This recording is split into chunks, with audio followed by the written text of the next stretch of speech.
Are you a chameleon? No, you're not. So stop acting like one. Did you know when light hits a chameleon's skin, the cells appear different colors depending on the mood of the animal? Chameleons can quickly change their appearance in response to temperature, environment, and mood. You can find information like this on the National Geographic. So, as a codependent or someone with an anxious attachment style, it's so easy for you to fall into this idea of despair.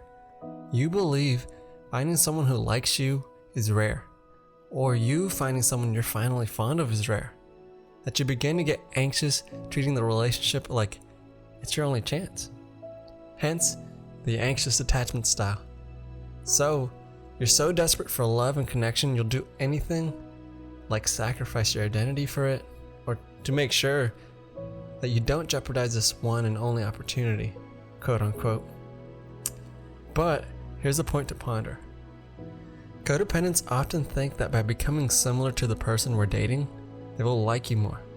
But in reality, you'll be sacrificing your identity to please the other person. Not to mention, you will come off as fake, and having to keep up this facade will only cause more emotional strain because having to pretend to be someone you're not, it actually takes a lot of work. So here's some advice if you're codependent and you're struggling with your identity. Definitely set some boundaries. So some tips would be just be yourself. They shall like you for you. To begin, act like the person you were before the relationship. Lastly, develop some boundaries.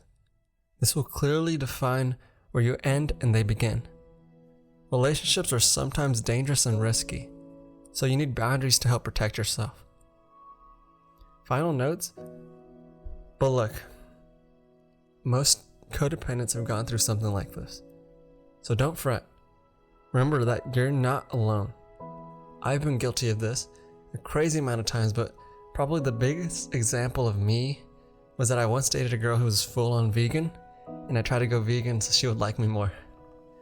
Or I would match her hobbies so that I could connect with her even more, even though they weren't my hobbies. So stop asking, what are we? And start saying, this is what we are, or this is what I would like. Are you open to it? Yes or no? In this scenario, you're taking control. You actually have a say. Remember that. Stop giving that power to someone else. You have just as much of the right to establish what the relationship is. Thanks for listening.